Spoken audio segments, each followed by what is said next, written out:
Baik, selamat malam Bapak Ibu sekalian. Jumpa lagi di KPKS Hieronymus. Malam hari ini kita akan melanjutkan eh, bukan pertemuan ya, apa pembahasan mengenai eh, bahan BKSN yang membahas kitab Nahum dan Habakuk ya. Masih akan dibawakan oleh Pak Seto. Kita buka pertemuan malam hari ini dengan doa. Silakan Pak Andi. Silakan Pak.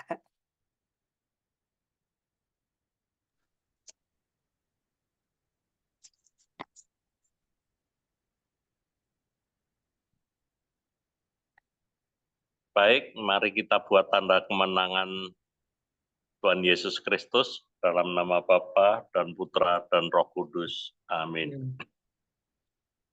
Allah Bapa yang Maha Baik, kami mengucap syukur telah Engkau kumpulkan kami di sini untuk membahas bahan BKSN dengan narasumber Bapak Seto Marsunu. Ya Bapak, kiranya Engkau memberkati Bapak Seto Marsunu serta kami semua para peserta dari PKS Hieronymus ini. Berkatilah pula segala peralatan, internet, dalam Zoom meeting pada malam hari ini, agar semua pemaparan yang disampaikan oleh Pak Seto Marsunu dari awal hingga akhirnya dapat berjalan dengan baik dan lancar. Berilah kami, para peserta, telinga seorang murid dan hati sebagai hamba, supaya dapat menyerap semua pemaparan yang disampaikan oleh Pak Seto. Berkatilah pula Pak Narto dan Bu Ivon sebagai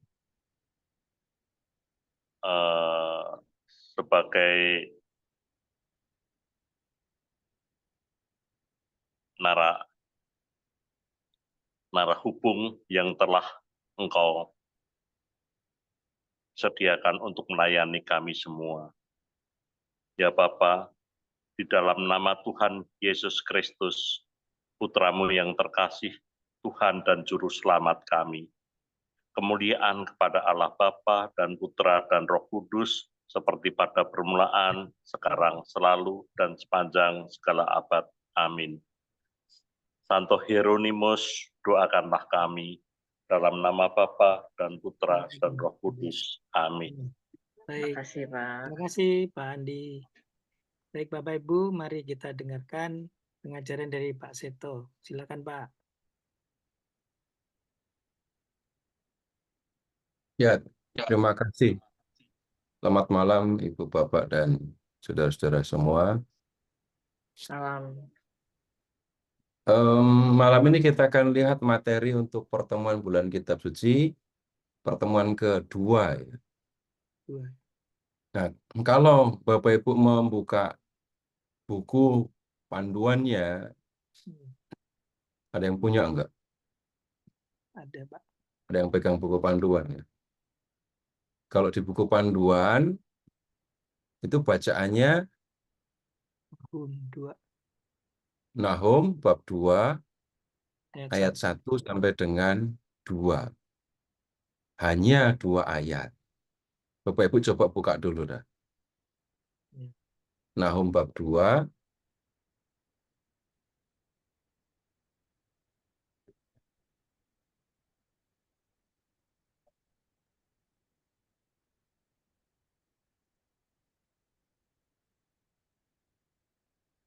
lihat ayat 1 dan 2.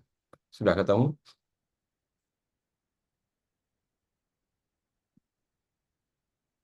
Sudah? Coba kalau Bapak Ibu membaca 2 ayat itu. Baca 2 ayat itu. Pendobrak maju terhadap engkau. Jagalah benteng, awasilah jalan. Ikatlah pinggangmu kuat-kuat, kumpulkanlah segala kekuatan. Sesungguhnya Tuhan akan memulihkan kemuliaan Yakub seperti kemuliaan Israel, sebab para perampas telah merampasnya dan membinasakan carang-carangnya. Langsung pada ngerti apa enggak kalau membaca teks kayak gitu itu? Mendadak ya, Pak. Hanya 2 ayat, dan kemudian kalau belum pernah mempelajarinya, saya kok khawatir Bapak Ibu bingung membacanya. Kaget-kaget. Nah, sekarang begini dulu, kita akan membahasnya bukan hanya dengan memperhatikan 2 ayat ini, tapi kita perhatikan 1 perikop. Jadi perikopnya mulai di bab 1 ayat 9 kan? Nah, kita akan diskusikan mulai dari situ nanti. Karena kalau kita hanya memperhatikan 2 ayat itu, ya bukan hanya Bapak Ibu, saya juga bingung kok. Nah, sekarang begini dulu. Di pertemuan yang lalu kita sudah belajar tentang latar belakang nubuat Nahum ya. Nah, kemudian yang kita perlu ingat, kitab Nahum ini berisi nubuat yang disampaikan oleh Nabi ya tentang Niniwe. Niniwe itu adalah ibu kota kerajaan Asyur. Nah, kemudian bagaimana mungkin Nabi yang tinggalnya di Yehuda berbicara tentang Niniwe, ibu kota Asyur, yang letaknya jauh di timur. Atau kalau pakai bahasa sekarang, bagaimana mungkin seorang nabi yang tinggal di Israel berbicara tentang suatu kota di Irak? Jawabannya sudah pasti. Ada kontak antara orang Israel dengan orang Niniwe. Sudah pasti ada kontak antara kerajaan Israel dan Yehuda dengan Niniwe. Nah, kemudian kontak itu terjadi kapan? Ketika orang Yehuda, kerajaan Yehuda, berhadapan dengan koalisi 2 kerajaan, yaitu kerajaan Israel dan Aram. Kerajaan Israel dan Aram mau mengeroyok kerajaan Yehuda. Kerajaan Yehuda merasa tidak sanggup untuk mengalahkan atau menghadapi 2 kerajaan itu. Maka Raja Yehuda itu mengirim utusan kepada Tiglat-Pileser, Raja Asyur, untuk menolong dia. Nah, Raja Asyur itu kemudian memenuhi permintaan Ahaz.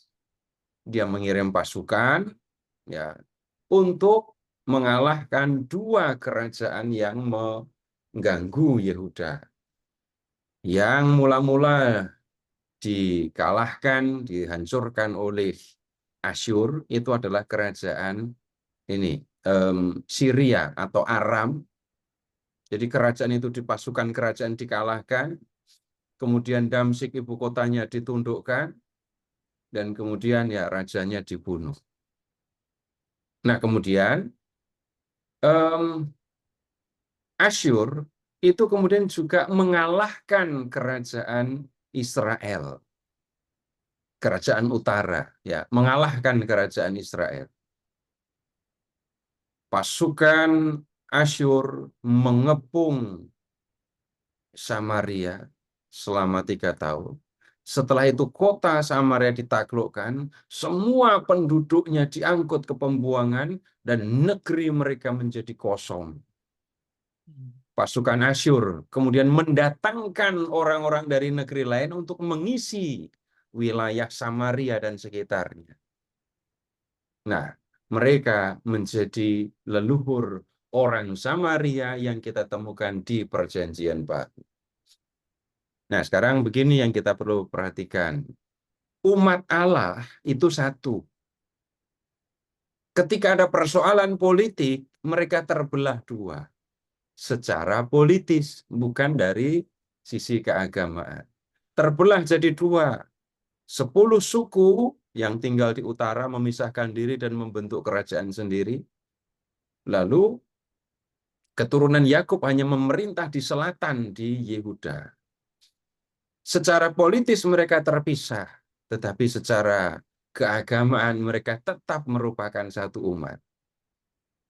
Jadi, ketika 10 suku yang tinggal di utara dan membentuk kerajaan Israel itu dikalahkan oleh Asyur dan diangkut ke pembuangan, maka ini orang Yehuda merasakan kemarahan sekaligus kesedihan.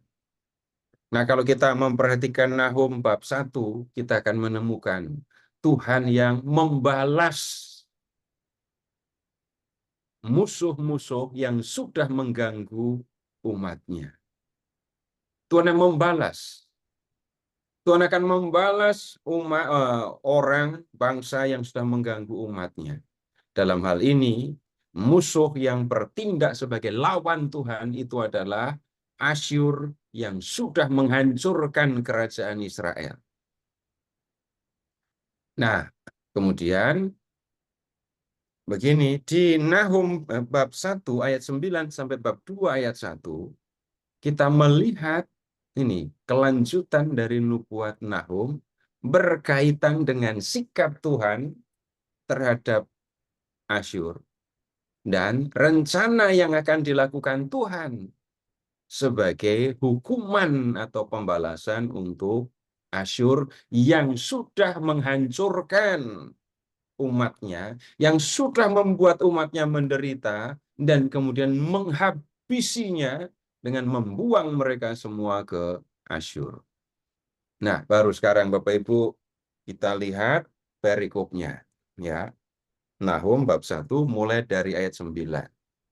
Kalau kita membaca nubuat ini, khususnya perikop ini ya, Bapak Ibu akan bisa melihat ini bicaranya kok seperti nggak teratur gitu ya. Ini bicara tentang siapa, kepada siapa, tahu-tahu loh ini kok bicara kepada yang lain tentang yang lain. Sekarang begini, Bapak Ibu lihat bab 1 ayat 15. Perhatikan bab 1 ayat 15. Lihatlah di atas gunung-gunung berjalan orang yang membawa berita, yang mengabarkan berita damai sejahtera. Rayakan hari rayamu, hai Yehuda, bayarlah nazarmu, sebab tidak akan datang lagi orang dursila menyerang engkau, ia telah dilenyapkan sama sekali. Ayat ini berbicara kepada siapa?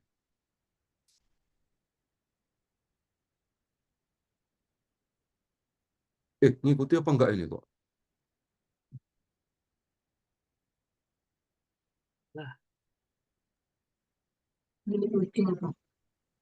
Bicara kepada Yehuda kan? Coba sekarang pindah ke ayat 14.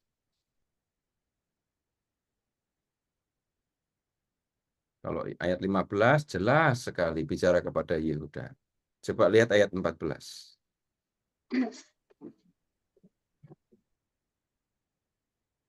Ada lagi keturunan. Terhadap engkau inilah perintah Tuhan. Tidak akan ada lagi keturunan dengan nama Mu. Dari rumah Allah-Mu, aku akan melenyapkan patung pahatan dan patung tuangan. Kuburmu telah kusediakan, sebab engkau hina. Ini bicara kepada siapa atau tentang siapa? Asyur. Asyur. Nggak mungkin ini ngomong kepada orang Yehuda kan? Nah, kemudian sekarang kita perlu mewaspadai ini dan kita perlu melihat ini kepada siapa, tentang siapa Tuhan berbicara ya melalui nabi tentu saja ya. Kita mulai ayat 9. Apakah maksudmu menentang Tuhan? Ia akan menghabisi sama sekali. kesengsaraan tidak akan timbul dua kali. Apakah maksudmu menentang Tuhan? Ia akan menghabisi sama sekali. Kesengsaraan tidak akan timbul dua kali. Nah, ketika berbicara tentang Tuhan, kemudian umat Tuhan dan Asyur, atau Tuhan, Yehuda, dan Asyur. Gitu ya. Bapak Ibu lihat ayat 9. Ini bisa diduga kan ya? Ia akan menghabisi sama sekali. Ini Tuhan, Nabi bicara tentang siapa? Pilihannya cuman Asyur atau Yehuda. Cuman itu pilihannya. Asyur. Ya, bicara tentang Asyur lagi. Sekarang coba lihat bab 1 ayat 8. Dari ayat 7 ya. Baca bab 1 ayat 7 sampai dengan 8. Lalu Bapak Ibu perhatikan ayat 8-nya. Tuhan itu baik. Ia adalah tempat pengungsian pada waktu kesusahan. Ia mengenal orang-orang yang berlindung kepadanya dan menyeberangkan mereka pada waktu banjir. Lihat. Ia akan menghabisi sama sekali orang-orang yang bangkit melawan dia. Dan musuhnya dihalaunya ke dalam gelap.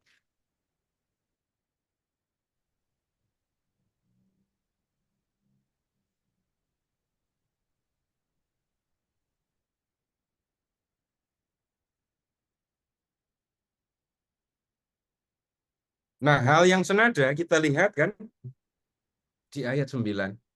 Tuhan akan menghabisi sama sekali. Siapa yang akan dihabisi? Musuh Tuhan, yaitu Asyur. Tuhan akan melakukan ini semua. Nah, kemudian, kalau dikatakan kesengsaraan tidak akan timbul dua kali, ini berarti bicara untuk Asyur. Sekali saja mereka menderita, habis itu musnah. Nah, kalau udah musnah kan nggak sengsara lagi. Kemudian kita lanjut. Sebab mereka pun akan lenyap seperti duri yang berjalin-jalin, dimakan habis seperti jerami kering.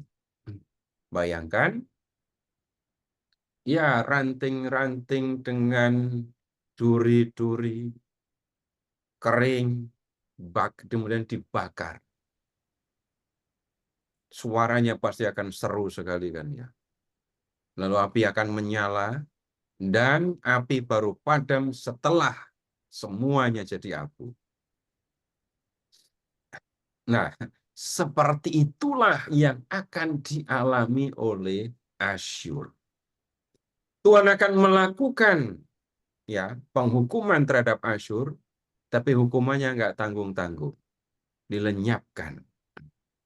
Nah, kemudian sekarang begini dulu, kalau memperhatikan hukuman ini ya, ini kan Tuhan akan melenyapkan Asyur. Seringkali kemudian orang beranggapan, Tuhan kok kejam sekali, gitu kan ya. Tetapi begini, kalau mau menilai Tuhan itu kejam atau tidak, jangan konsentrasi atau hanya memperhatikan sikap Tuhan terhadap musuh, sikap Tuhan terhadap bangsa yang sudah memusnahkan umatnya. Jadi dalam hal ini jangan hanya memperhatikan sikap Tuhan, rencana Tuhan kepada Asyur. Harus kita perhatikan juga apa yang sudah dilakukan oleh orang Asyur kepada orang Israel. Sekarang balik, silakan membuka 2 Raja bab 17.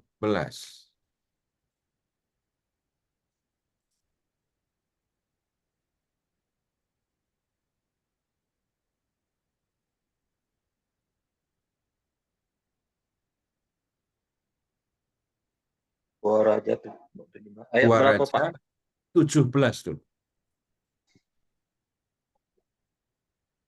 Ayat. Dah. Ayatnya pasti akan saya beritahu, tapi cari babnya dulu, Pak. Nah, kecuali Bapak pegang handphone, Alkitabnya elektronik ya. Itu harus cepat nyari, ditunjukin ayatnya. Ya, dah. Sekarang lihat ke ayat 5. Kemudian majulah Raja Asyur menjelajah seluruh negeri itu. Ia menyerang Samaria dan mengepungnya selama 3 tahun. Kota Samaria dikepung selama 3 tahun. Bapak Ibu, karena saya melihat ini ada Bapak Ibu yang pertemuan lalu nggak hadir, maka saya mengajak Bapak Ibu untuk melihat lebih dulu. Kalau suatu kota itu dikepung selama 3 tahun, keadaan di dalam kota akan seperti apa? Sekarang begini dulu, kalau malam ini Bapak Ibu, sejak malam ini nggak boleh keluar rumah, nggak boleh juga pesan makanan online, nggak boleh belanja, Bapak Ibu akan bertahan di dalam rumah sampai berapa bulan?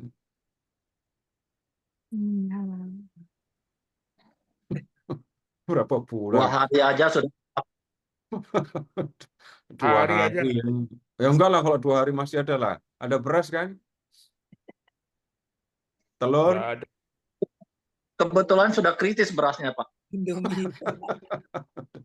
Tinggal Nah, semangat. sekarang bayangkan Bapak Ibu, kota dikepung 3 tahun. 3 tahun itu berarti berapa kali musim panen coba? Kebayang, kota ini sangat kekurangan makan. Sekarang, Bapak Ibu lihat ya, 2 Raja 18 ayat 27. 2 Raja 18, 27.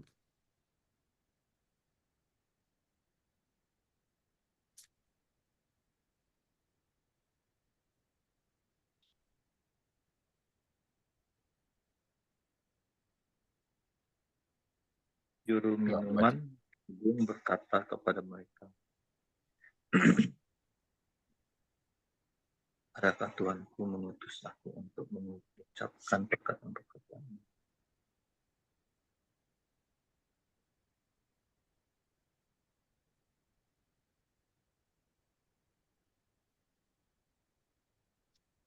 Udah, itu kalau orang kelaparan di kota itu sampai mengalami yang seperti itu. Ya. Itu keadaan yang sudah mengerikan tentu saja ya. Kalau bicara tentang kelaparan, itu kelaparan level berapa coba. Kemudian pindah ke 2 Raja bab 6. 2 Raja bab 6.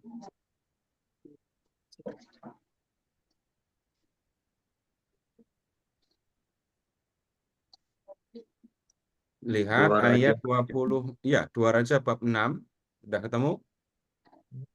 Sudah. Baik. Lihat ayat 24. Sesudah itu Ben-Hadad Raja Aram menghimpunkan seluruh tentaranya lalu maju mengepung Samaria. Ini kota terkepung. Maka terjadilah kelaparan hebat di Samaria selama mereka mengepungnya. Satu kota ketika terkepung, ya mereka nggak bisa pergi kemana-mana. Mereka hanya bisa bertahan sejauh bahan makanan yang ada di dalam kota masih ada. Kalau bahan makanan di kota sudah nggak ada, ini yang kayak gini yang bisa terjadi.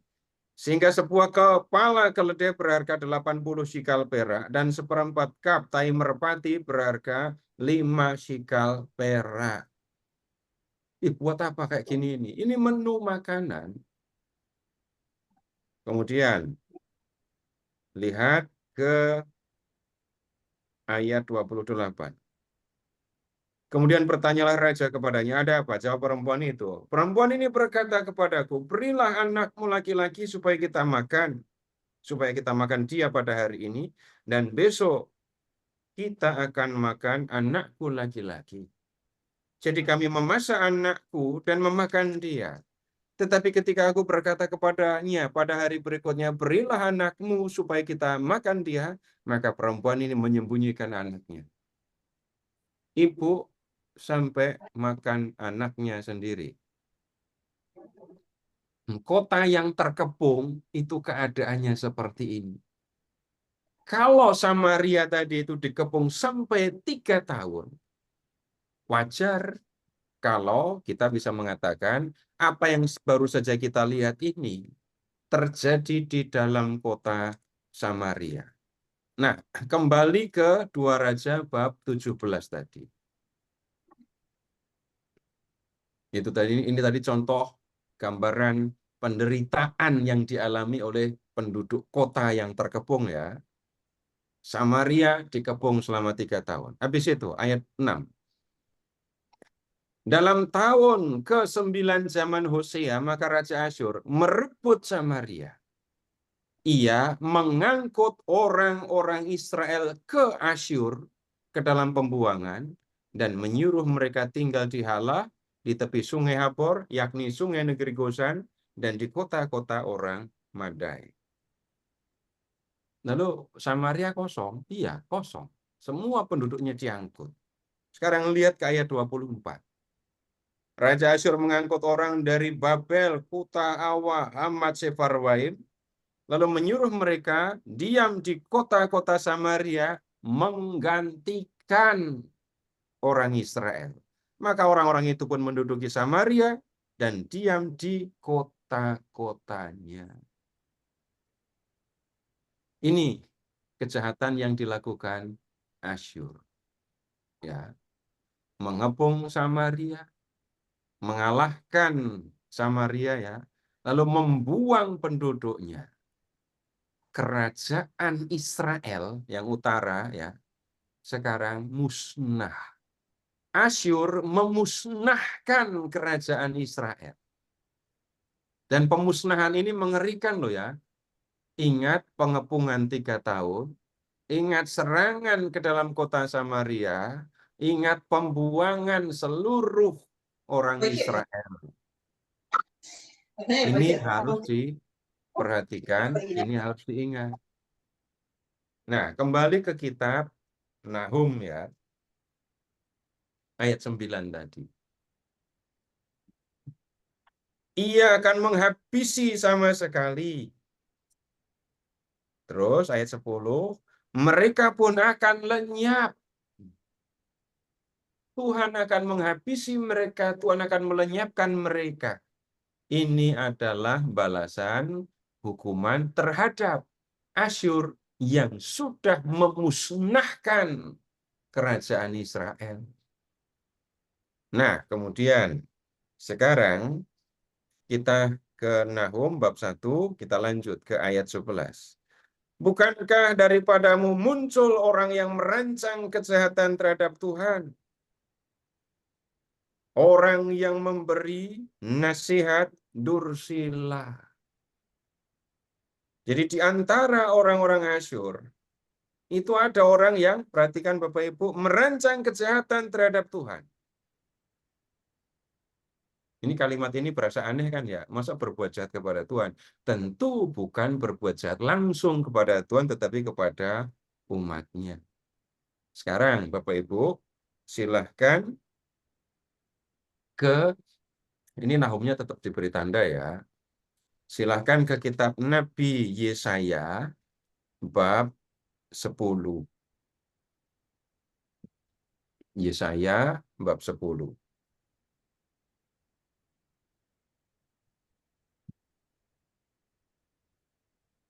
Sudah ketemu? Baik, lihat ayat 5. Nubuat ini juga berbicara tentang Asyur. Ya. Celakalah Asyur yang menjadi cambuk murkaku dan yang menjadi tongkat amarahku.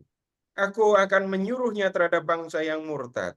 Aku akan memerintahkannya melawan umat sasaran murkaku untuk melakukan perampasan dan penjarahan dan untuk menginjak-injak mereka seperti lumpur di jalan.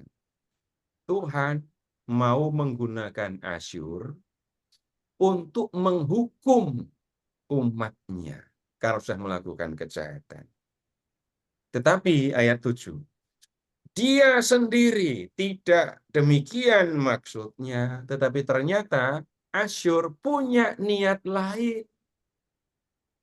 Dan tidak demikian rancangan hatinya, melainkan niat hatinya ialah hendak memusnahkan dan hendak melenyapkan tidak sedikit bangsa-bangsa. Asyur berniat untuk melenyapkan banyak bangsa. Kemudian Asyur begitu sombongnya dengan mengatakan, lihat ayat 8, bukankah panglima-panglimaku itu raja-raja semua? Panglimaku itu loh raja-raja, kuat sekali.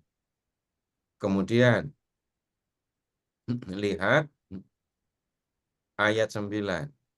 Bukankah Kalno sama halnya seperti Karkemis? Dan bukankah Hamat seperti Arpad? Atau Samaria seperti Damsyik? Maksudnya apa? Ayat 10. Seperti tanganku telah menyergap kerajaan-kerajaan para berhala. Dan padahal patung-patung mereka melebihi yang di Yerusalem dan di Samaria. Nah ini ayat 11. Masakan tidak akan kulakukan kepada Yerusalem dan patung-patung berhalanya seperti yang telah kulakukan kepada Samaria dan berhala-berhala. Asyur itu kuat sekali. Tentu kita dengan mudah memahami, namanya raja itu di atas panglima. Asyur mengatakan, panglimaku itu raja semua. Kami kuat. Contohnya sudah banyak kerajaan yang kami kalahkan. Padahal kerajaan itu dilindungi oleh para berhala. Banyak kota dengan banyak berhala. Itu loh kami sudah hancurkan. Nah, di Yerusalem itu berhalanya cuma dikit. Sudah pasti kerajaan Yehuda akan kami kalahkan. Yerusalem akan kami tundukkan. Bapak Ibu, ini yang disebut di dalam kitab Nahum tadi, merancang kejahatan terhadap Tuhan. Mereka berencana untuk mengalahkan umat Tuhan, untuk merebut kota Tuhan dan kerajaannya, Yerusalem dan kerajaan Yehuda. Nah, kemudian sekarang kembali ke, nanti bisa jadi kita masih akan kembali ke Yesaya, tapi ke Nahum dulu. Balik ke Nahum lagi, kembali ke ayat 11. Bukankah daripadamu muncul orang-orang yang merancang kejahatan terhadap Tuhan? Orang yang memberi nasihat dursila. Ini sekali lagi ingat yang disampaikan di dalam kitab Nabi Yesaya bab 10. Orang Asyur sombong sekali. Sudah mengalahkan banyak kerajaan yang memiliki banyak berhala. Dan mereka berencana untuk mengalahkan Yehuda dan Yerusalem. Nah sekarang ayat 12.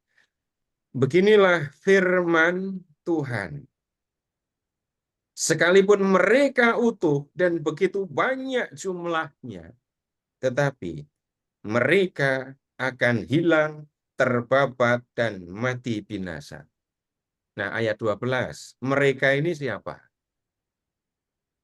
Kata ganti mereka menunjuk kepada siapa? Asyur. Asyur. Kemudian, kalimat selanjutnya ya, klausa selanjutnya. Sekalipun aku telah merendahkan engkau, tetapi aku tidak akan merendahkan engkau lagi. Nah, engkaunya siapa? Yehuda. Hanya begitu saja. Sekarang kita lihat mati lebih lanjut ya. Sekalipun kerajaan Asyur itu utuh dan pasukan mereka itu sangat besar jumlahnya, tetapi Tuhan akan mengalahkan mereka. Ya. Tuhan akan mengalahkan mereka. Lihat, mereka akan terbabat dan mati binasa. Tuhan akan menghabisi pasukan Asyur yang begitu dahsyat itu. Emangnya Tuhan sanggup? Perhatikan pertemuan pertama. Bapak Ibu, lihat bab 1 ayat 4. Untuk mengatakan, ya, untuk Tuhan mengalahkan Asyur, menghabisi Asyur itu urusan kecil. Kenapa? Ayat 4 bunyinya apa?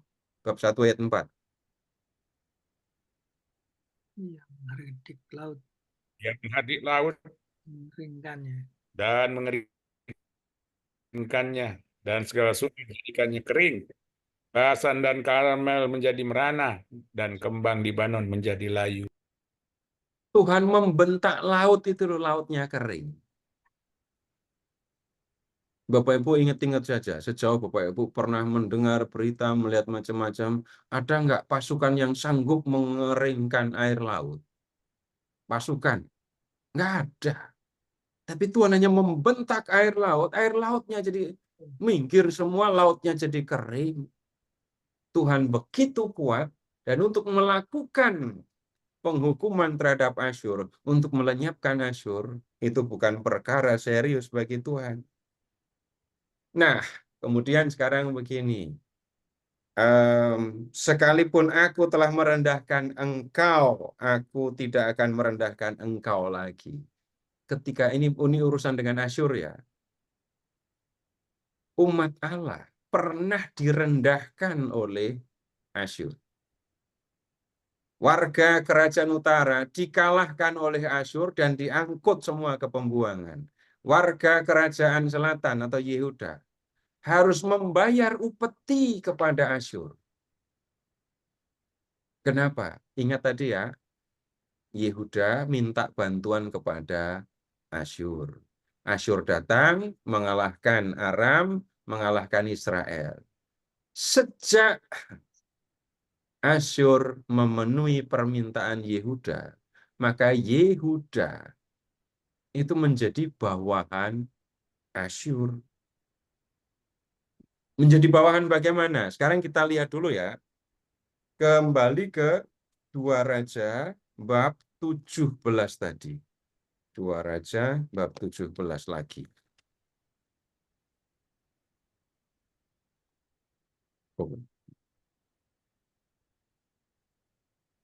Bukan 17, maaf, 16 yang bicara tentang Asyur. 2 Raja 16. Sudah ketemu? Baik. Sekarang lihat ke ayat 5. Pada waktu itu majulah Rezin Raja Arab dan Pekah bin Remalia Raja Israel untuk memerangi Yerusalem. Yang tadi sudah saya sebut. Dan mereka mengepung Ahaz tetapi mereka tidak dapat mengalahkan dia. Pada masa itu. Nah, dan seterusnya ayat 7. Ahaz, ini Raja Yehuda ya, menyuruh utusan kepada Tiglat-Pileser Raja Asyur, mengatakan, majulah dan selamatkanlah aku dari tangan Raja Aram dan dari tangan Raja Israel, yang telah bangkit menyerang aku. Lalu lihat ayat 8. Ahaz mengambil perak dan emas yang terdapat dalam rumah Tuhan dan dalam perbendaharaan istana raja, dan mengirimnya kepada Raja Asyur sebagai persembahan. Maka Raja Asyur mendengarkan permintaannya dan maju melawan Damsyik, merebutnya dan mengangkut penduduknya tertawan ke Kir. Tetapi Rezin rajanya dibunuh. Jadi Asyur memenuhi permintaan Yehuda. Nah, kemudian ya sejak ini Yehuda bayar upeti kepada Asyur. Ahaz, Raja Yehuda, ini keterlaluan. Bapak Ibu lihat ayat 10 ya. Sesudah itu pergilah Raja Ahaz menemui Tiglat-Pileser Raja Asyur ke Damsyik. Setelah Raja Ahaz melihat mezbah yang ada di Damsyik, dikirimnyalah kepada Imam Uria ukuran dan bagan mezbah itu menurut buatannya yang tetap. Singkatnya begini loh. Ahaz, Raja Yehuda ya, memenuhi Tiglat-Pileser Raja Asyur yang sedang berada di Damsyik. Lalu Raja Tiglat-Pileser itu kan di situ membuat mezbah untuk membakar korban bagi dewanya, karena dewanya sudah membuat mereka menang perang gitu loh. Nah, kemudian Raja Ahas datang ke situ, ngelihat mezbah itu. Lalu dia difoto gitu ya. Kalau sekarang ngomongnya begitu. Jadi dibuatlah bagan mezbah, ukurannya juga ditunjukkan jelas. Lalu imam di Yerusalem diminta untuk membuat mezbah. Kenapa? Karena dia mau mempersembahkan korban kepada dewa-dewi Asyur. Nah, kemudian lihat ke ayat 12. Setelah raja pulang dari Damsyik, maka raja melihat mezbah itu. Begitu pulang udah jadi mezbahnya ya. Lalu mendekatlah raja kepada mezbah itu, naik ke atasnya, membakar korban bakarannya dan korban sajiannya, mencurahkan korban curahnya di atas mezbah itu, dan menyiramkan darah korban keselamatan kepadanya. Ini bukan mempersembahkan korban kepada Yahweh Allah Israel. Ini mempersembahkan korban kepada dewa-dewi Asyur yang sudah menolongnya dari kepungan dua raja tadi. Ayat 14. Tetapi ia, Raja Ahas ya, menyuruh menggeser mezbah tembaga yang ada di hadapan Tuhan dari depan rumah Tuhan antara mezbah baru dengan mezbah itu dan menaruhnya di sebelah utara mezbah baru itu. Nah, ayat 15. Kemudian Raja Ahas memerintahkan kepada Imam Uria, bakarlah di atas mezbah besar itu korban bakaran pagi dan korban sajian petang, juga korban bakaran dan korban sajian raja, dan seterusnya. Nah, lihat Bapak Ibu, ini yang dilakukan oleh Raja Ahas, Raja Yehuda. Begitu tunduknya dia kepada Asyur, sampai menyembah dewa-dewi Asyur dan menggunakan bait Allah sebagai tempat untuk menyembah dewa-dewi Asyur. Luar biasa kan? Akibatnya apa? Ya, kalau bait Allah sudah dikuasai oleh orang-orang yang mempersembahkan korban kepada dewa-dewi Asyur, ya praktis orang-orang Yehuda tidak bisa beribadah di bait Allah. Baik, kembali ke kitab Nahum.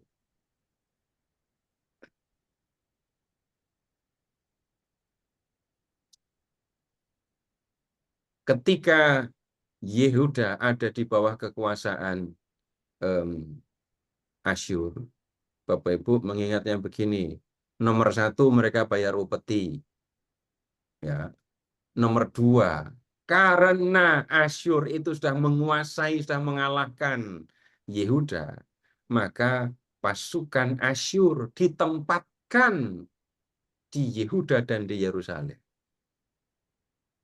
Jadi secara ekonomi, Yehuda harus nanggung beban berat sekali, bayar upeti kepada Asyur. Kalau pasukan Yehuda ada di negerinya sendiri, tetapi pasukan Asyur ada di hadapan mereka, dan mereka lebih kuat, kebayang nggak pasukan Yehuda kayak apa? Nggak ada harga dirinya. Benar-benar Yehuda direndahkan, seperti yang kita lihat. Aku telah merendahkan engkau, tetapi aku tidak akan merendahkan engkau lagi. Apa yang terjadi dengan Yehuda? Direndahkan oleh Asyur, baik secara ekonomi, militer, maupun keagamaan dengan mezbah tadi ya.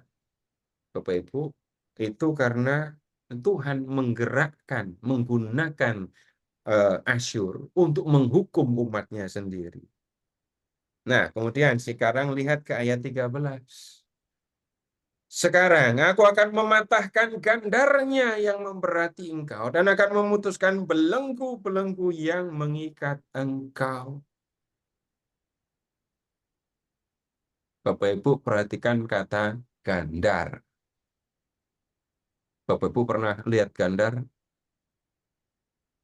Bapak Ibu ingat saja, pernah nggak ngelihat orang yang jualan dengan keranjang di depan dan di belakang, lalu di pundak ada pikulan itu. Nah, ingat itu kalau mendengar kata gandar. Dan itu digunakan sebagai lambang penindasan beban berat yang dibebankan oleh Asyur kepada Yehuda. Perhatikan bayar upeti tadi. Itu kan beban ekonomi yang sangat serius. Kemudian mereka juga lihat dibelenggu, nggak bebas. Karena ingat, pasukan Asyur ditempatkan di Yehuda dan di Yerusalem. Nggak bebas lagi. Nah, kemudian kita lihat, aku akan mematahkan gandarnya, aku akan mengambil beban, aku akan melemparkan beban yang ada di pundakmu. Ya. Kemudian aku akan memutuskan belenggu-belenggu, aku akan membebaskan kamu dari cengkeraman kekuasaan Asyur. Nah, sekarang lihat ke ayat 14. Terhadap engkau, inilah perintah Tuhan. Tidak akan ada lagi keturunan dengan namamu. Dari rumah ilahmu aku akan melenyapkan patung pahatan dan patung tuangan. Kuburmu telah kusediakan sebab engkau hina. Kalimat apa ya Bapak Ibu? Kiasan tetapi ada hiperbolanya ini. Kuburmu telah kusediakan. Ibarat orang mau membunuh gitu ya. Pembunuh, orang yang mau membunuh ini sudah bisa memastikan kamu pasti mati gitu. Tapi ketika bicara tentang sebuah bangsa, lihat begini Bapak Ibu, ini pemahaman kuno ya. Kekuatan sebuah bangsa itu ada di dalam pasukan kalau bicara tentang fisik. Tapi kekuatan mereka yang tidak kelihatan itu ada di rumah berhala mereka. Kuatnya pasukan, kemenangan perang itu ditentukan oleh dewa-dewi mereka. Kalau Tuhan mengatakan, aku akan melenyapkan rumah berhalamu, aku akan melenyapkan patung-patung berhalamu. Tuhan itu berarti Tuhan akan menghabisi sumber kekuatan mereka. Kamu juga akan habis, sehingga tidak akan ada lagi keturunan dengan nama. Jadi Tuhan sungguh-sungguh ini mau membalas kejahatan, mau menjatuhkan hukuman kepada Asyur. Sekarang lihat ke ayat 15. Lihatlah di atas gunung-gunung berjalan orang yang membawa berita, yang mengabarkan berita damai sejahtera. Rayakanlah hari rayamu, hai Yehuda, bayarlah nazarmu, sebab tidak akan datang lagi orang Dursila menyerang engkau. Ia telah dilenyapkan sama sekali. Bapak Ibu, bayangkan ya, Yehuda itu ya tempat yang banyak pegunungannya. Lalu di atas gunung-gunung itu ada orang yang berlari-lari. Dan ketika dia berhenti, lalu orang berkumpul. Orang yang berlari-lari itu memberitahukan kabar gembira ini. Kabar gembira bagaimana? Asyur akan dikalahkan. Atau Asyur telah dikalahkan. Ini penglihatan kok. Karena Asyur telah dikalahkan, maka kamu akan jadi orang merdeka. Selama ini kamu tidak bisa merayakan ibadah kan? Karena bait Allah digunakan untuk menyembah dewa-dewi Asyur. Nah, Asyur telah dilenyapkan. Kamu orang-orang Yehuda, rayakan hari rayamu. Kamu pernah janji kepada Tuhan akan mempersembahkan korban, lunasi nazarmu. Kamu bisa melakukan itu semua karena Asyur sudah dikalahkan. Asyur tidak punya lagi kekuatan di Yehuda. Asyur musnah. Asyur akan hancur dan tidak akan datang lagi mengganggu kamu. Kemudian, sekarang Bapak Ibu, perhatikan, Tuhan sudah berulang kali berbicara, Tuhan akan menghancurkan Asyur ya, karena sudah berlaku jahat kepada umatnya dan sudah menentang Tuhan. Ini diingat dulu. Sekarang, 2 ayat 1. Pembongkar maju terhadap engkau. Adakan penjagaan di benteng.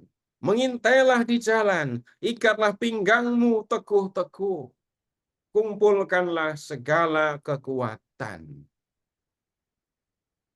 Engkaunya ini siapa?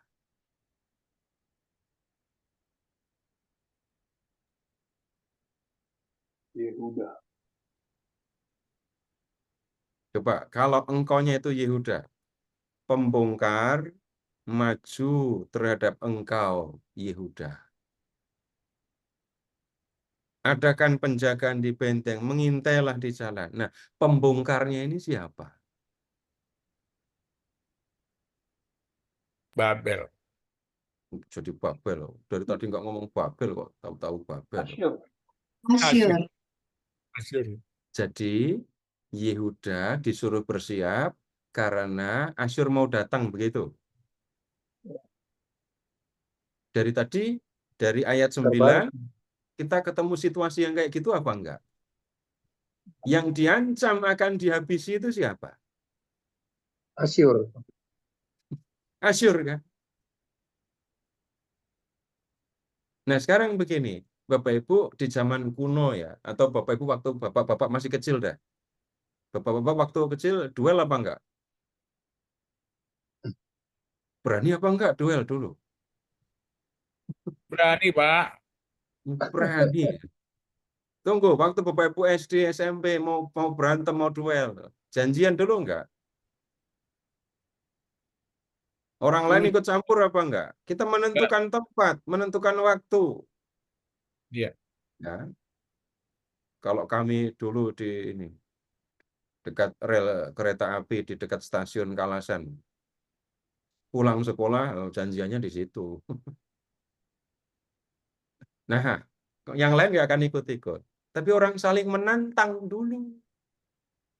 Ya, ini tadi kan Tuhan mau menghancurkan Asyur.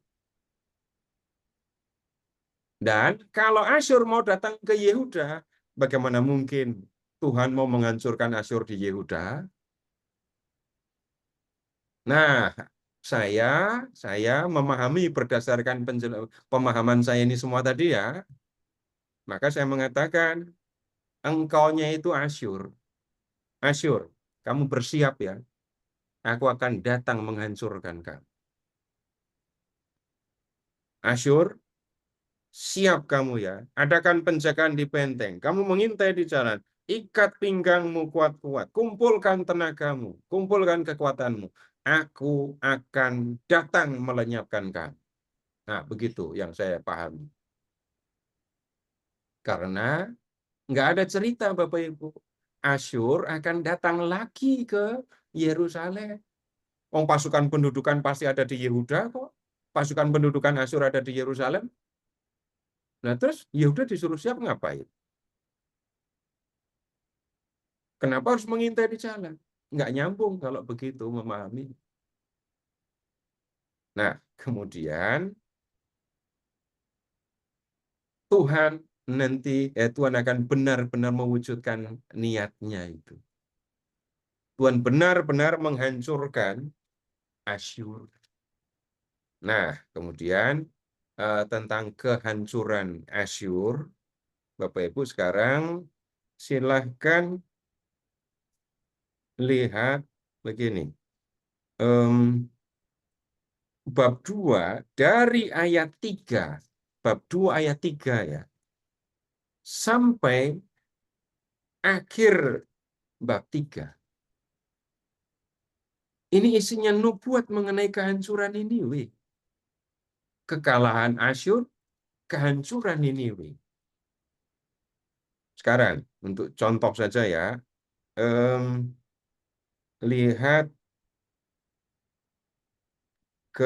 kalau tinggal melanjutkan sebenarnya. Ayat 3, bab 2 ayat 3. Perisai para pahlawannya berwarna merah, prajuritnya berpakaian kirmisi. Kereta berkilat-kilat seperti api suluh pada hari ia melengkapinya. Dan kuda-kuda penuh gelisah. Kereta maju galak di jalan, kejar mengejar di lapangan. Kelihatannya seperti suluh, berpacu seperti kilat. Nah ini, pasukan istimewa dikerahkan. Mereka tersandung jatuh waktu berjalan maju. Mereka berlari terburu-buru ke arah tembok kota, sedang alat pendobrak sudah ditegakkan. Pintu-pintu di sungai telah dibuka dan istana menjadi gempar. Permaisuri dibawa keluar dan ditelanjangi. Dayang-dayangnya mengerang, mengadu seperti merpati, seperti suara merpati, sambil memukul-mukul dada.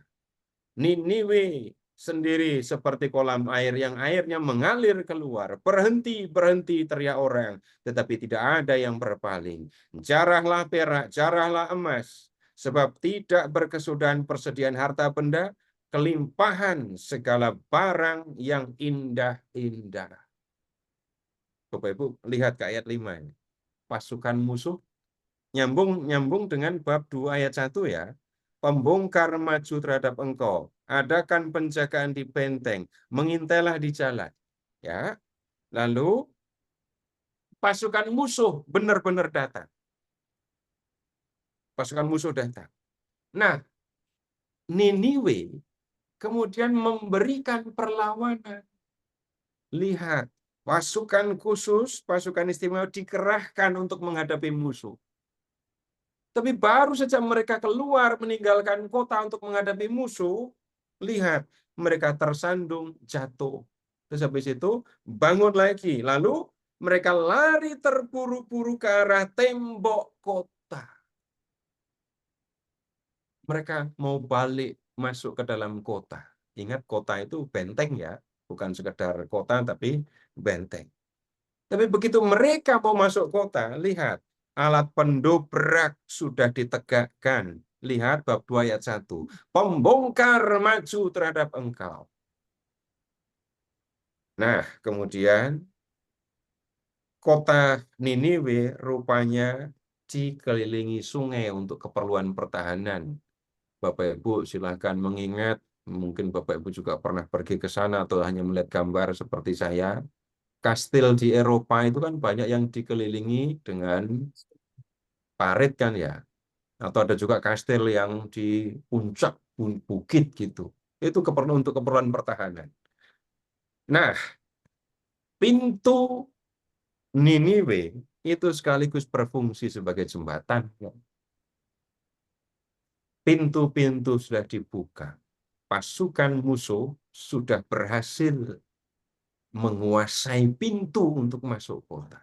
Pembongkar, pendobrak tadi sudah berhasil mendobrak pintu gerbang dan masuk. Dan lihat Bapak Ibu ayat 7. Istana menjadi tujuan utama. Ya. Dan yang dicari, nggak tertarik mereka ngurusi raja. Yang akan jadi korban, lihat nih, permaisuri ditelanjangi, dipermalukan, harga dirinya direndahkan. Pasukan musuh itu kan udah mulai masuk ke Niniwe kan ya. Ayat 8. Niniwe sendiri seperti kolam air yang airnya mengalir keluar. Maksudnya apa?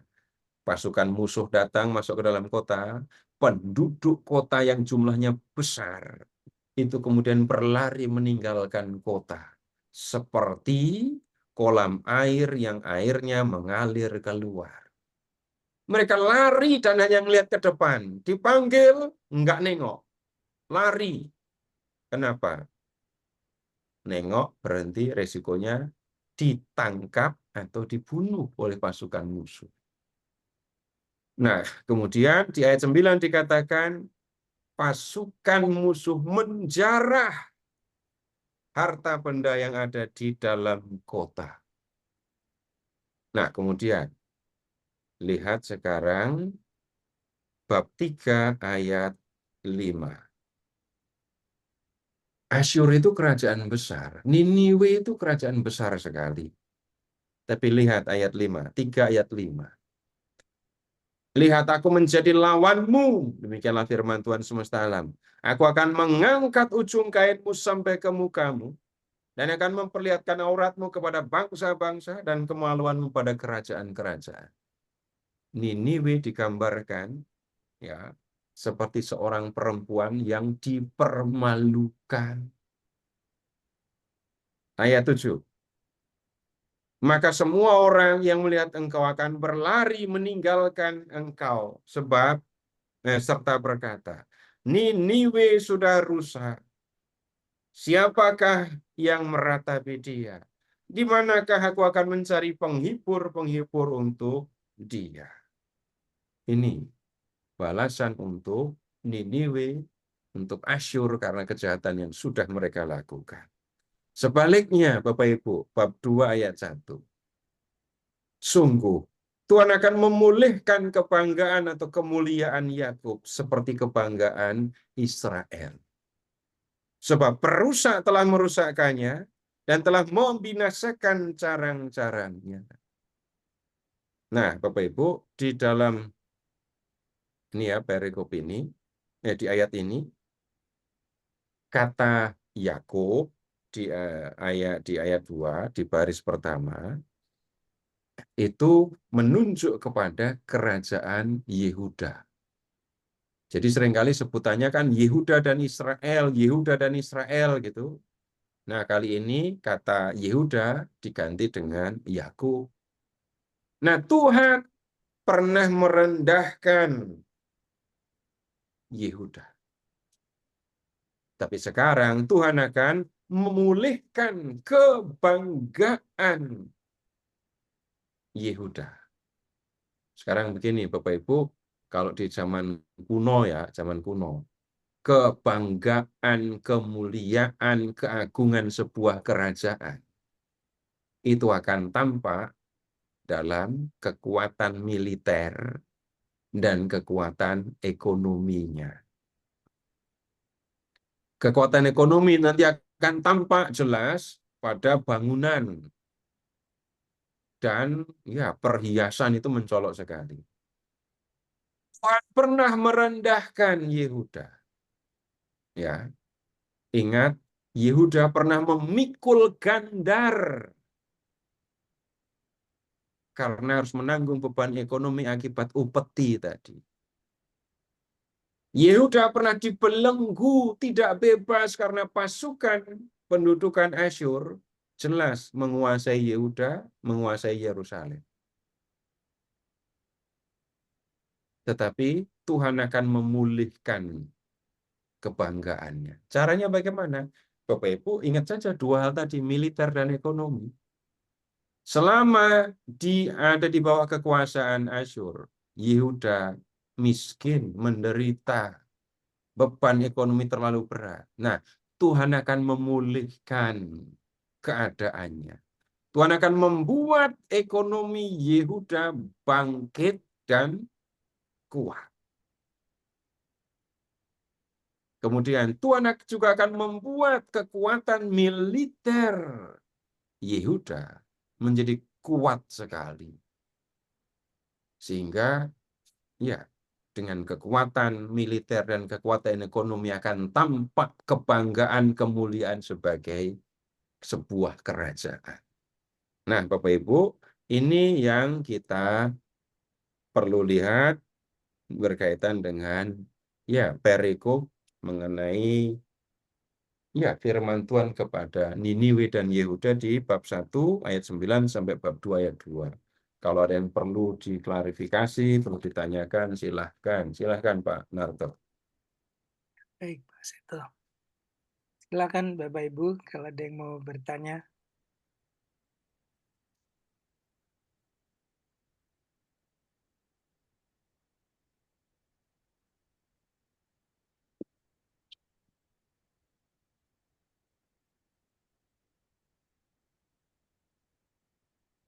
Belum ada. Jadi pembicaraan saya dipahami apa enggak? Ya, Pak. Ibu sudah bisa bercerita belum? Bapak sudah bisa bercerita belum tentang ini Yehuda dan Asyur ini? Bisa dikit-dikit.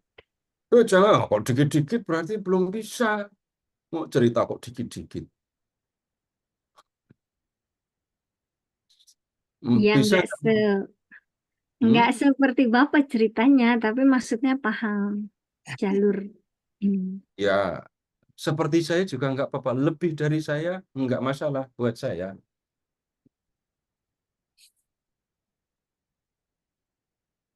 Sudah bisa gaya belum pakai Alkitab gitu, nunjuk sana, nunjuk sini gitu. Udah waktu Bible Camp anak-anak. Ini ini nubuat Nahum. Yang kita pelajari nubuat Nahum ya. Tapi kita perlu membuka 1 Raja bab 16, bab 17 gitu ya. Lalu kita juga perlu membuka kitab Nabi Yesaya bab 10 tadi. Jadi yang saya lakukan ini sebenarnya apa? Saya mengajak Bapak Ibu membuka kitab Nahum, 1 perikop, lalu mencari keterangan, penjelasan dari kitab lain, sehingga nubuat Nahum, perikop yang kita diskusikan ini dapat dipahami. Saya tidak mengajak Bapak Ibu buka buku pengarangnya ini buku tafsir ini. Enggak, saya tidak menggunakan cara itu.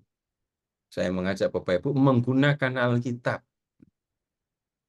Lalu dari mana tahu hubungan antara kitab Nahum dengan raja-raja itu tadi. Lalu Nahum kok sama isinya ya mirip dengan yang di Yesaya bab 10. Jawabannya belajar. Cuman itu, enggak ada cara lain. Belum ada, tetap enggak ada pertanyaan? Pak Seto mau nanya Pak, ini Ya. kalau di buku BKSN itu kan judul besarnya, judul pertemuan keduanya ini kan Allah memulihkan kemuliaan manusia. Nah ini yang terkait dengan perikop tadi, yang dimaksud manusia ini berarti umat Allah yang ini ya, yang dikasih Allah kan berarti Yehuda tadi. Yang itu tunggu dulu, Pak. Karena judulnya itu nggak langsung bicara tentang perikop. Tapi yang diambil itu hanya kata memulihkan kemuliaan itu. Nah, yang kita perlu perhatikan, yang dilakukan Tuhan. Tuhan ya pernah merendahkan Yehuda karena Yehuda berdosa. Yehuda, diurutkan. Yehuda berdosa. Dosanya apa? Penyembahan berhala. Ketidakadilan terhadap sesama. Karena sudah melakukan kejahatan kepada Tuhan dan kepada sesama, Yehuda dihukum oleh Tuhan. Hukumannya apa? Yehuda direndahkan dengan diserahkan kepada Asyur. Akibatnya apa? Yehuda sama sekali nggak mulia. Yehuda hina beneran. Lu hina bagaimana? Yehuda ada di bawah kaki Asyur. Bayar upeti, ada pasukan pendudukan tadi. Tapi kemudian lihat, Tuhan akan memulihkan keadaan Yehuda. Caranya, Asyur dikalahkan, sehingga Yehuda menjadi bangsa, menjadi kerajaan yang merdeka, dan bisa membangun kekuatan ekonomi. Nah, Bapak Ibu, perhatikan Allah memulihkan kemuliaan Yehuda dulu ya. Baru kemudian gagasan ini digunakan untuk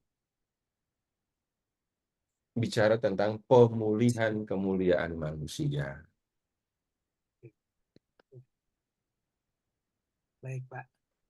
Ya, begitu maksudnya. Terima kasih, Pak. Ya. Yakin nggak ada? Baik, kalau nggak ada, Sekarang saya akan ngajak Bapak Ibu untuk melihat ya berkaitan dengan yang Pak Narto sampaikan ini tadi. Apa yang kita bisa pelajari dari nubuat Nahum ini? Nah, yang pertama, ini yang baru saja saya sampaikan, saya ulang lagi. Umat Israel memang telah berdosa kepada Tuhan dan telah menerima hukuman. Allah menyerahkan mereka ke tangan musuh. Tetapi kemudian Allah tetap menyayangi umatnya dan tidak akan membiarkan umatnya musnah. Ia akan memulihkan keadaan mereka sehingga menjadi kerajaan yang besar lagi. Kemudian ini pesan yang lebih luas mengambil jalan pemikiran yang sudah saya sampaikan ini tadi.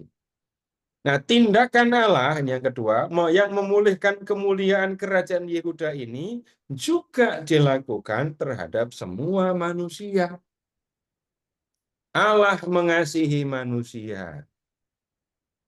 Tetapi manusia sudah berdosa dan kehilangan kemuliaan Allah.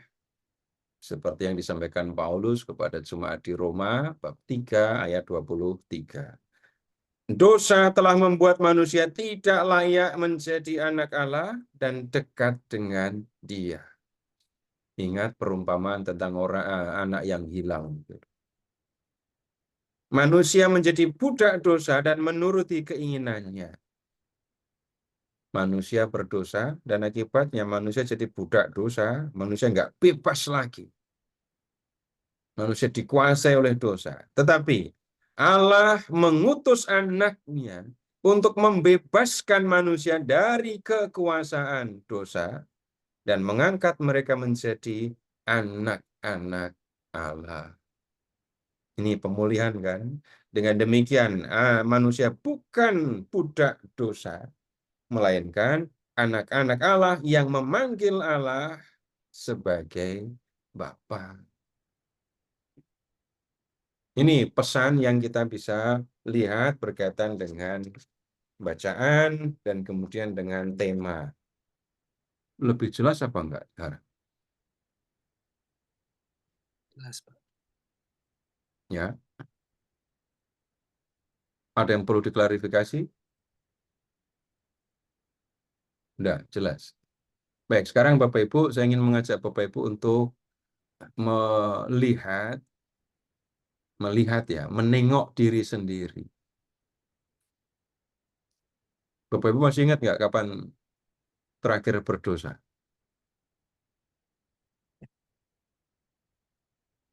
Dosa favorit Bapak Ibu yang mana? Dosa favoritnya apa?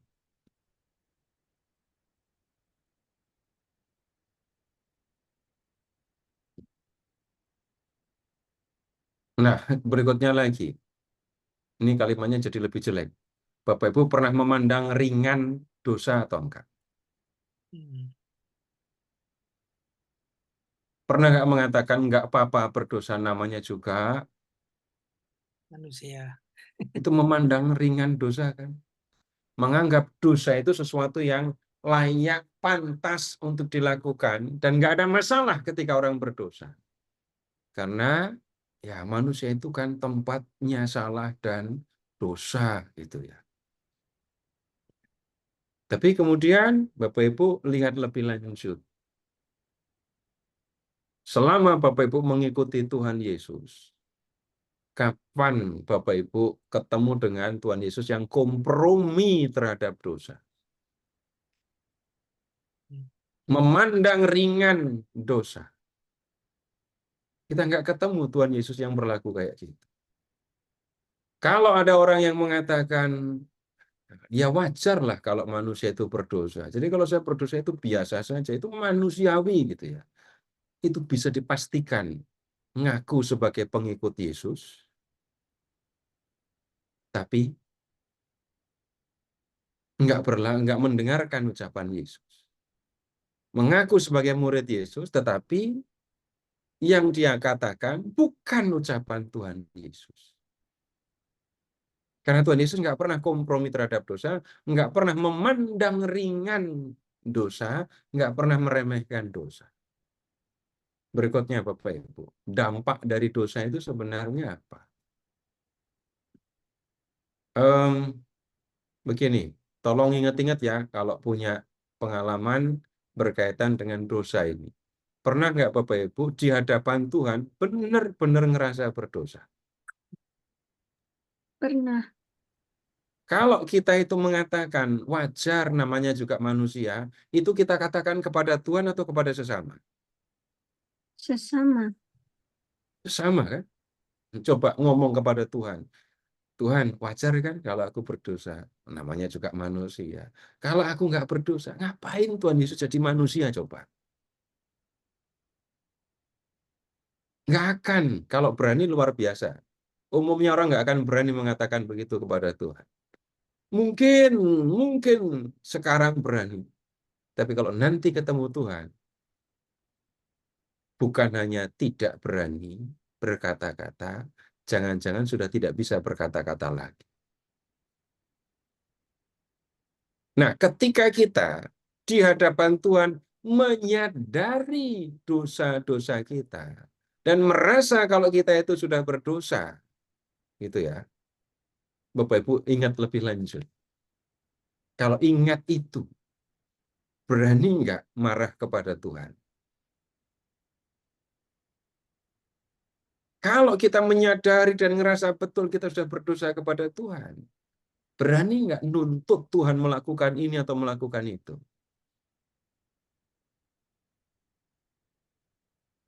Dosa punya dampak yang seperti itu. Ini dampaknya masih positif itu. Jadi rendah hati di hadapan Tuhan kan. Tapi kemudian Bapak Ibu lihat suasana yang seperti itu. Dosa sebenarnya membuat manusia tidak nyaman berada di hadapan Tuhan. Dan kalau menggunakan kata-kata yang diucapkan oleh Paulus, upah dosa adalah maut. Tapi karunia Allah ialah hidup kekal dalam Kristus Yesus. Orang yang berdosa tidak layak untuk tinggal bersama dengan Tuhan. Sekarang orang merasa berdosa, orang ya melakukan dosa. Kalau nggak waspada, kalau nggak hati-hati, orang bisa berdosa tanpa merasa berdosa kepada Tuhan. Tetapi kemudian, begini, kalau kita lihat lebih lanjut, orang yang berdosa itu sudah pasti tidak layak untuk tinggal bersama dengan Tuhan. Orang yang jiwanya dikotori oleh dosa, nah gitu kalimatnya lebih jelas, tidak akan layak tinggal bersama dengan Tuhan. Tapi tunggu dulu. Walaupun saya berdosa, walaupun kita berdosa, Bapak Ibu masih tetap diberi rezeki sama Tuhan apa enggak?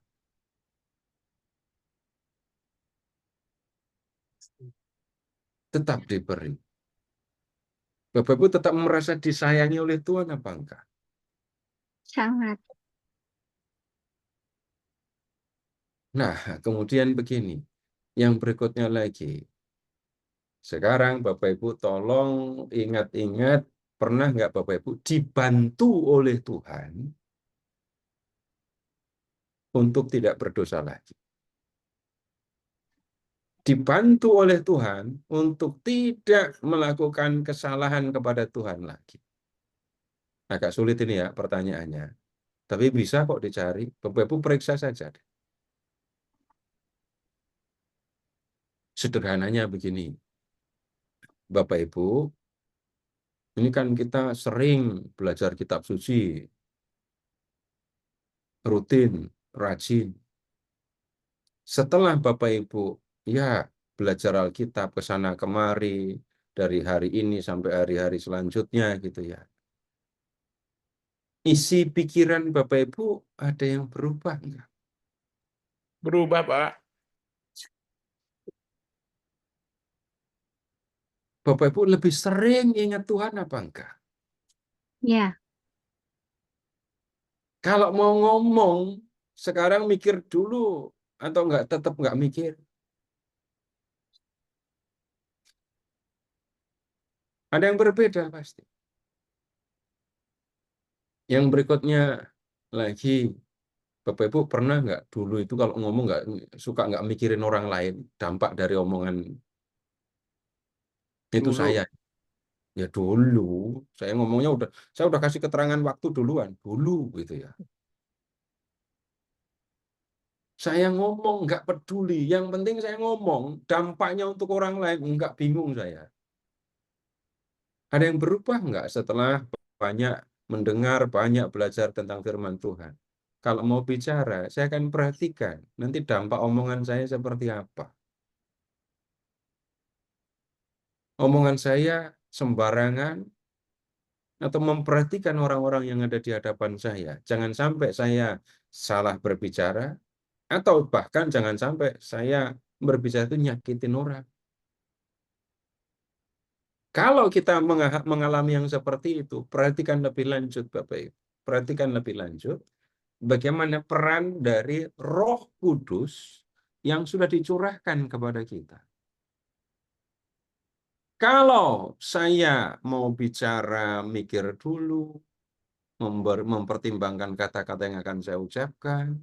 Kalau saya memiliki kemampuan untuk melakukan yang baik, Bapak Ibu perhatikan, itu tanda-tanda pekerjaan Roh Kudus yang pernah dicurahkan kepada kita. Jadi apa yang dilakukan Tuhan kepada kita yang berdosa ini? Tuhan tetap mengasihi kita. Kita pernah mungkin dikuasai oleh dosa, tetapi dengan caranya sendiri Tuhan menolong kita supaya tidak dikuasai oleh dosa. Nanti hal yang sangat menonjol, wah ini kalau udah ngomong-ngomong kayak gini, Bapak Ibu perhatikan, masih ngomong lagi enggak? Maklum, wajar, manusiawi kalau orang berdosa. Yang harus diingat begini, di depan sesama saya bisa berani ngomong begitu. Coba ngomong sendiri di depan Tuhan. Dan ingat juga, nanti pada waktunya kalau ketemu Tuhan, jangankan berani ngomong. Ngomong aja belum tentu bisa kan kalau udah ketemu sama Tuhan. Nah, Tuhan yang mengasihi kita, tahu kelemahan kita. Tuhan tahu dosa-dosa kita, tapi Tuhan tidak membiarkan kita dikuasai oleh dosa. Tuhan membebaskan kita dari kekuasaan dosa, mengangkat kita menjadi anak-anak Allah, dan memberikan kepada kita Roh Kudus yang membuat kita sanggup melakukan yang dikehendaki oleh Allah. Baik Bapak Ibu, itu yang bisa saya sampaikan, yang kita pelajari malam hari ini. Ya, silahkan kembali ke Pak Narto. Baik Pak Seto, terima kasih banyak Pak. Ada di chat. Eh, Ada di chat. Satu pertanyaan di chat ya. Tuhan memulihkan Yehuda itu karena umat Yehudanya bertobat atau karena Tuhan kasihan saja Pak terhadap umat Yehuda? Dalam hal ini yang kita perlu ingat, ini loh, Tuhan itu, Yahweh itu Allah Israel. Umat Israel sekarang tinggal orang Yehuda ya, jadi orang Yehuda itu umat Allah. Umat Allah melakukan kesalahan. Kalau sudah melakukan kesalahan, berarti harus tanggung konsekuensi hukuman. Kalau hukuman sudah dijalankan, ya sudah, kembali ke awal lagi. Tuhan memperhatikan lagi orang Yehuda. Tentang unsur pertobatan Yehuda, kita belum menemukan. Nggak ketemu di dalam teks-teksnya. Tapi orang Yehuda berdosa, Tuhan menghukum, setelah hukuman dijalankan, ya, orang Israel kembali menjalin relasi semula dengan Allah. Bapak Ibu pernah kan ya menghukum tapi sambil mengasihi gitu? Pernah enggak?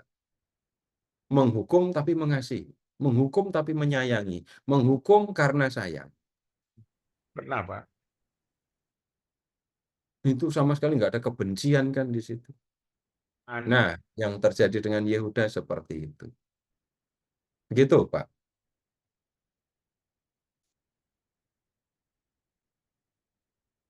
Nanti hal yang sama terjadi dengan orang Yehuda. Setelah diangkut ke pembuangan, ya ini waktu pembuangan Babel, Jadi Yehuda bersalah, Yehuda dihukum pembuangan. Setelah masa penghukuman selesai, ya Yehuda dibawa pulang. Begitu. Baik, ya silahkan Pak Nartola.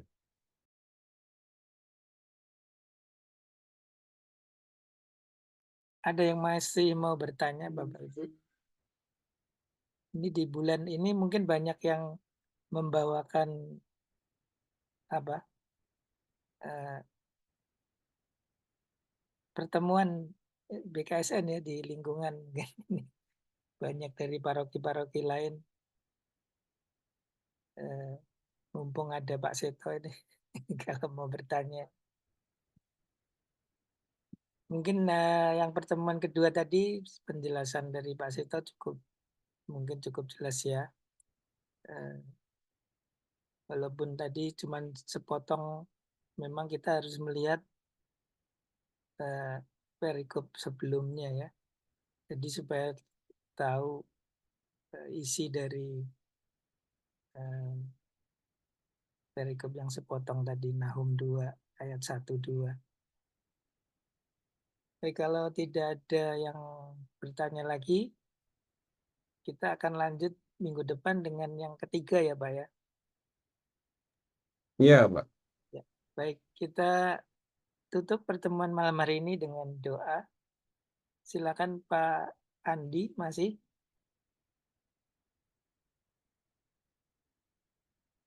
Pak Andi.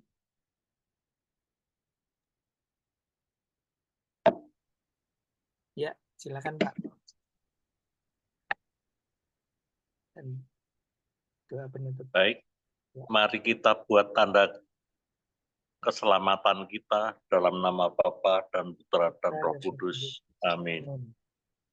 Allah Bapa yang Maha Baik, kami mengucap syukur apa yang dipaparkan oleh Pak Seto Marsono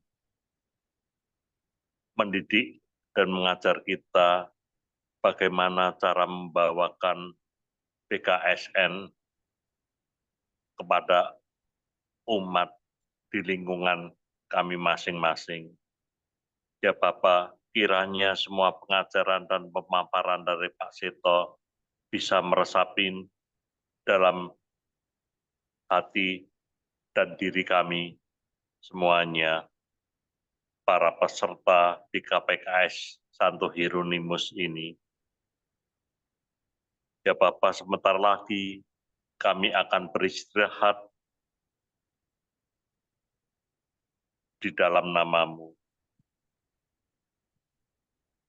Semoga kami dapat beristirahat dengan tenang, sehingga kami pun besok pagi dapat memuliakan nama-Mu. Di dalam nama Tuhan Yesus Kristus, Juru Selamat, kami berdoa dan mengucap syukur, kemuliaan kepada Allah Bapa dan Putra dan Roh Kudus, seperti pada permulaan, sekarang, selalu, dan sepanjang segala abad. Amin. Dalam nama Bapa dan Putra dan Roh Kudus. Amin.